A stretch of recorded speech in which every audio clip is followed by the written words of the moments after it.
Hari ini dengan tema perlindungan hukum terhadap anak sebagai pelaku tindak pidana di tengah pandemi COVID-19. Anak adalah bagian dari keluarga.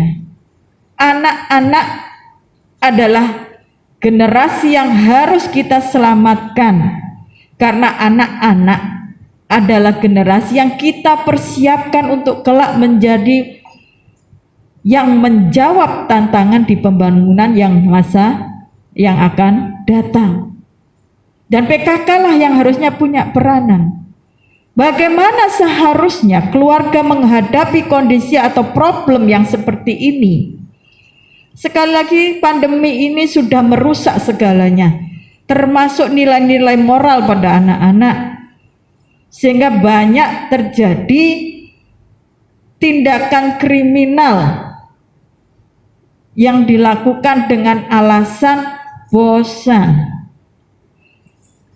Ini tantangan bagi kita semua para kader PKK untuk bisa menjawab, mendampingi yang menjadi keresahan semua keluarga yang ada di masyarakat. Bagaimana seharusnya bertindak untuk menyelamatkan keluarganya. Kita sadar selaku orang tua, kalau dihitung pada masa hak kita untuk hidup, hanyalah tinggal sedikit dibandingkan masa untuk anak-anak. Maka karena hak yang sudah tinggal sedikit, kita besarkan kewajiban kita untuk memberikan hak yang sepenuhnya kepada anak-anak, termasuk dalam hal kasih sayang dan perlindungan hukum yang semestinya bila ada kasus yang terjadi. Mari para kader, kita bersama-sama belajar hari ini, menelaah ilmu yang akan diberikan oleh narasumber, supaya bisa menjadi bekal kita bersama untuk menjadi pendamping masyarakat, untuk bisa menjawab apabila ada keresahan-keresahan yang terjadi di masyarakat kita. Dan tentunya harapan terbesar kita bersama, dengan pengetahuan yang kita miliki, nantinya kita bisa melakukan pencegahan terhadap hal-hal yang merugikan kepada generasi penerus kita, terutama anak-anak. Maka PR kita bersama untuk bersama-sama bergerak. Mari kita selamatkan anak-anak untuk bisa mewujudkan yang namanya peranan PKK di dalam pembangunan yang seutuhnya. Terima kasih saya ucapkan kepada narasumber Ibu Dr. Tri Susilowati maaf yang sudah hadir hari ini untuk memberikan ilmunya kepada kami semua. Mudah-mudahan amal Ibu bisa mendapat berkah dari Allah Subhanahu wa Ta'ala dan mendapat balasan yang sangat besar, karena Ibu sudah memberikan sesuatu atau harta yang paling penting di dunia ini bagi kami semua, yaitu berupa ilmu pengetahuan. Terima kasih kepada seluruh pengurus tim penggerak PKK Kabupaten yang sudah melaksanakan kegiatan hari ini, dan tentu saja terima kasih kepada semua yang sudah hadir. Mudah-mudahan setiap langkah panjenengan menuju ruangan ini senantiasa mendapat balasan pahala yang besar dari Allah Subhanahu wa Ta'ala. Terima kasih. Mohon maaf hari ini serius banget, tapi karena memang yang kita hadapi hari ini materinya sangat serius, jadi mohon maaf, kurang lebihnya saya mohon maaf. Ihdinas siratal mustaqim. Wassalamualaikum warahmatullahi wabarakatuh. Pada kesempatan ini kami mengaturkan terima kasih kepada Ibu Ketua Penggerak PKK yang memberi kesempatan pada saya untuk memberikan materi, yaitu tentang perlindungan hukum terhadap anak sebagai pelaku tindak pidana di musim pandemi. Ini semua karena kami dari Pusat Studi Wanita yang kebetulan ketuanya adalah, kalau saya di kampus manggilnya Ibu Insinyur Asnun Parwati ST, tapi kalau di sini tadi Ibu Mahmud. Jadi kebetulan beliau ketua dan saya wakilnya. Dan sebelumnya juga kami perkenalkan, saat ini kebetulan kami juga diundang, dipercaya oleh rektor menjadi dekan Fakultas Hukum. Ibu-ibu, di musim pandemi ini, sebetulnya bukan hanya di musim pandemi, dengan perkembangan masyarakat saat ini, di sini kenakalan remaja itu tidak sama dengan zaman saya masih kecil. Kalau dulu kita masih kecil hanya paling tawuran, teman-teman itu anak-anak. Tapi sekarang, anak sekarang dengan perkembangan masyarakat yang luar biasa ini, apapun yang dilakukan oleh orang dewasa bisa dilakukan oleh anak-anak. Ini apapun, termasuk nun sewu, perkosaan. Di sini mungkin selama ini yang Ibu terima pelindungan hukum terhadap korban tindak pidana, anak sebagai korban. Tetapi saya mengambil anak sebagai pelaku tindak pidana. Karena apapun yang terjadi, anak tetap anak. Ya. Anak apakah dia sebagai seorang korban maupun sebagai seorang pelaku, itu tetap harus kita perlakukan sebagai anak. Nah, di sini banyak seperti nun sewu tadi sudah disampaikan oleh Ibu Ketua, dengan pandemi itu banyak keterbatasan, termasuk juga kita harus pakai masker, harus jaga jarak dan sebagainya, termasuk masalah ekonomi dan sebagainya. Ternyata Ibu, kejahatan itu terjadi karena adanya kesempatan. Dan kejahatan bisa dilakukan oleh siapa saja, kapan saja, dan di mana saja. Siapa saja bisa orang dewasa, bisa anak.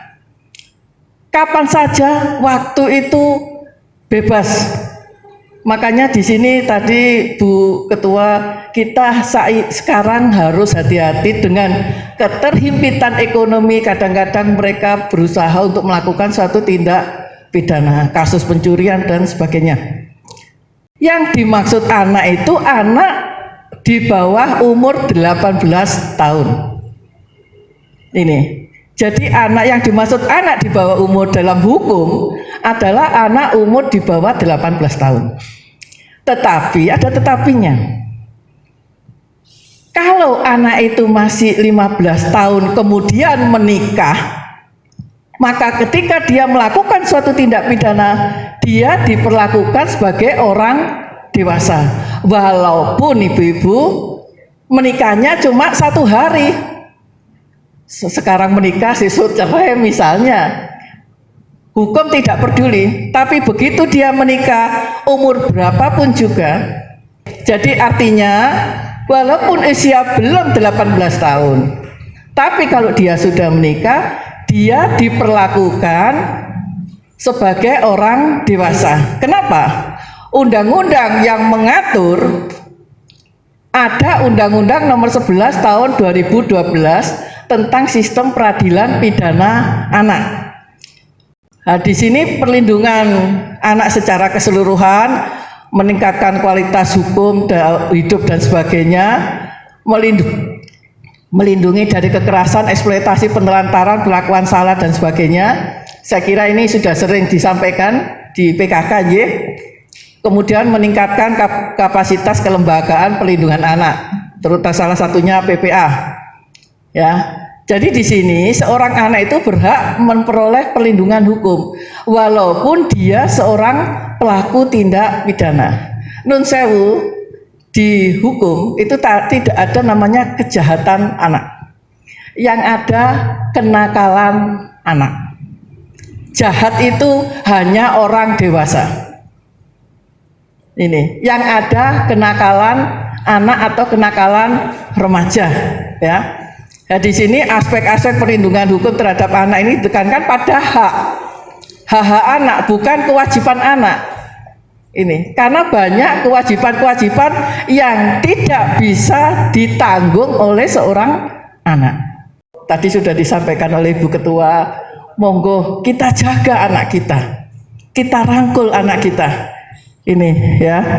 Jadi semoga orang tua tidak membacakan anak yang secara berlebihan yang berakibat menghancurkan anak itu sendiri. Mari kita belajar sama-sama parenting education.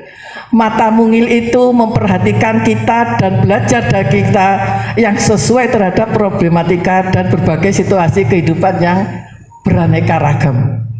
Jadilah teladan yang baik ketika kita menghadapi berbagai masalah. Tetap berimbang ketika mengungkap perasaan dan cerdas dalam mencari solusi. Parenting education itu ilmu untuk pendidikan anak. Jadikanlah lingkungan kita lingkungan yang paling bagus bagi anak. Tidak apa-apa, mahal masih bisa dibeli. Tetapi lingkungan itu sangat-sangat mendominasi apa yang akan dilakukan oleh anak. Saya ingin menanyakan Ibu terkait dengan kasus pidana anak yang sudah sampai pada tahapan di pengadilan. Tadi panjenengan menyampaikan bahwasanya ada beberapa kasus yang bisa dilakukan dengan diversi, yaitu beberapa kasus yang tidak tersangkut dengan masalah pembunuhan, persetubuhan maupun narkotika dan teroris. Ada yang ingin kami tanyakan adalah manakala seorang anak itu sudah disidang dalam suatu perkara pengadilan di mana kasus itu bukan kasus istimewa dan diputuskan, katakanlah tadi Ibu menyampaikan di bawah 7 tahun dan bisa dilakukan secara diversi atau bisa dilakukan pembinaan di rumah pada keluarganya. Yang ingin saya tanyakan yang pertama adalah apabila kasus itu sudah diputus oleh hakim, apakah itu bisa dilakukan diversi? Anak itu tetap dihadirkan ke sidang pengadilan. Makanya saya katakan tadi, diversi itu hakim nanti yang akan mengambil satu inisiatif. Dilihat dari kasusnya. Kalau kasusnya tidak terlalu, istilahnya tidak terlalu berat Bapak, sidang itu tetap berlangsung Pak. Jadi sidang yang bisa disidang di depan pengadilan itu hanya anak yang minimal usia 12 tahun. 12 tahun ke atas sampai 18 tahun. Tetapi kalau kurang dari itu tidak boleh Pak. Kalau dulu memang Undang-Undang Nomor 3 Tahun 79 yang bisa dihadirkan di depan sidang pengadilan itu anak usia mulai 8 tahun. Tetapi setelah perkembangan ternyata secara psikologis anak usia 8 sampai 12 tahun itu masih nun sewu, nggak bisa ditanya Pak.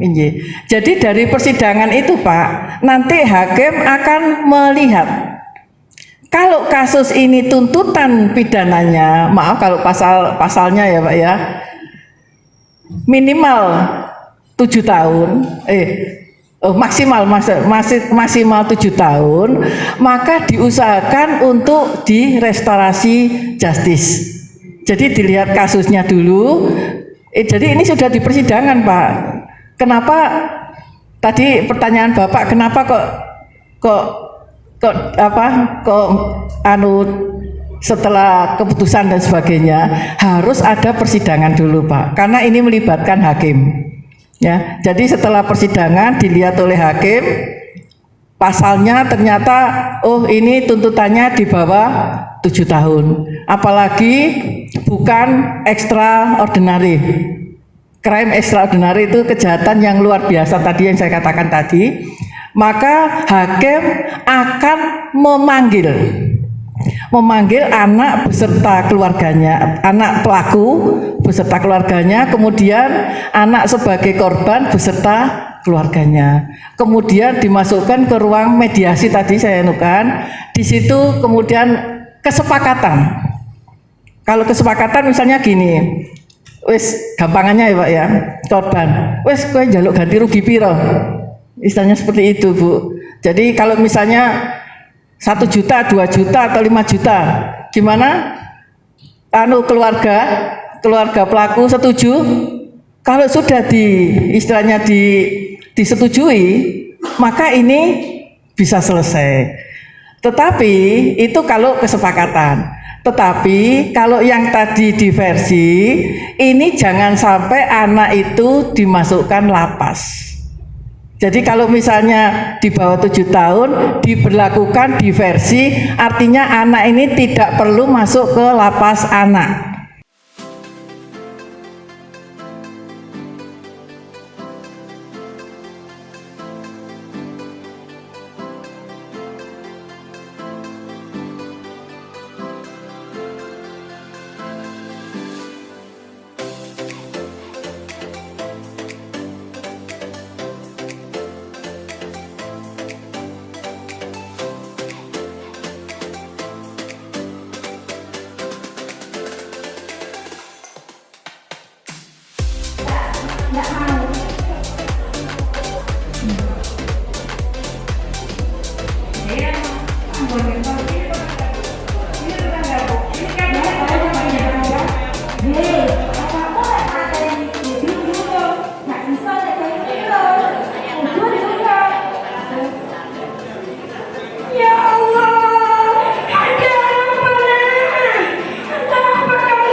Yo, gue cilik tak gedekno, gede-gede lah kok gawe ngirani wong tumpong iki piye. Iku lah yo isin senan.